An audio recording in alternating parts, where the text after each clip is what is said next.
네, 안녕하세요. 평안히 쉬셨습니까? 하나님 오늘도 우리에게 좋은 날 주셨습니다. 하나님께서 아브라함을 복의 통로로 삼으셨던 것처럼 오늘 우리의 삶이 하나님께서 많은 복을 주시고 또 그 복을 주위에 있는 사람들에게 함께 나누는 복의 통로로 살아가는 복된 하루가 되시기를 축복합니다.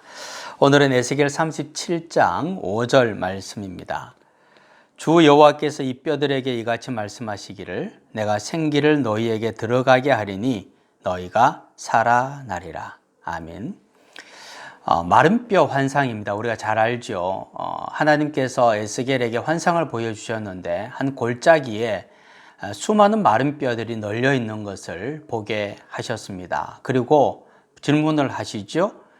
이 뼈들이 능히 살 수 있겠느냐? 인간의 생각으로는 이건 살 수 없는 상황이죠. 그래서 저는 모르겠습니다. 하나님이 아십니다. 라고 대답을 합니다. 그때 하나님께서 또다시 말씀하시는 것은 이 뼈들에게 하나님의 말씀을 선포하라는 거예요. 그러면서 너희 마른 뼈들아 여호와의 말씀을 들을지어다 그렇게 선포하라는 겁니다. 그 이유가 뭔가? 그렇게 하나님의 말씀을 들으라고 선포를 하고 나면 하나님께서 생기를 그 뼈들에게 들어가게끔 하겠다라는 겁니다. 너무나도 중요한 원리를 우리에게 말씀을 하고 있습니다. 하나님의 말씀이 선포되는 곳에 하나님의 생명의 역사가 나타난다는 것을 이야기를 하고 있는 거죠. 우리의 삶 속에 불가능하게 보이는 일들이 종종 생깁니다. 어떻게 해야 될지 모르겠고 할 수 없을 것 같고 그래서 실망하고 좌절하기도 하죠. 그때 하나님께서 우리에게 요구하시는 것은 그 일을 향하여서 하나님의 말씀을 선포하라는 겁니다. 하나님의 말씀이 선포되어질 때 선포되어진 그곳에 하나님의 생명의 역사가 임하게 된다는 겁니다.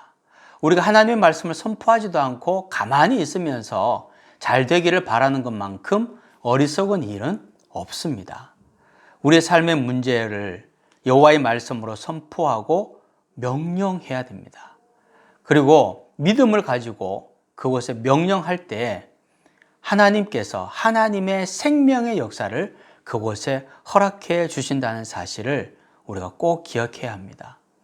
우리가 보기에는 불가능하게 보이는 일이어도 하나님에게는 불가능하지 않습니다. 에스겔의 환상에서 하나님은 그 골짜기에 있는 수많은 뼈들이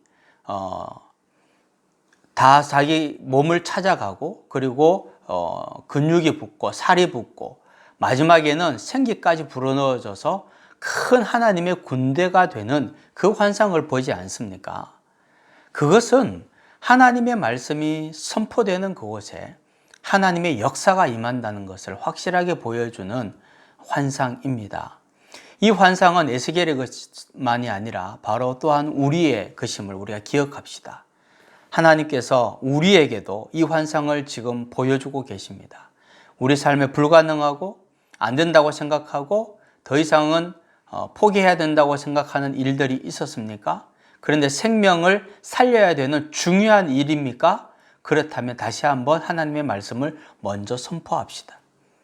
그러면 하나님께서 그곳에 정말 살려야 될 일이면 생명을 허락해 주시고 살리게 해 주실 것입니다. 하나님의 말씀이 먼저 선포되어져야 바로 그곳에 하나님께서 생기를 불어넣으심을 봅니다. 믿음을 가지고 하나님의 말씀을 선포하게 하여 주시옵소서. 그리고 우리가 보기에 불가능하게 보였던 그 일들이 하나님께서 그곳에 하나님의 생명을 불어넣으심으로 살아나고 회복되는 역사를 경험케 하여 주옵소서. 예수님의 이름으로 기도하옵나이다. 아멘.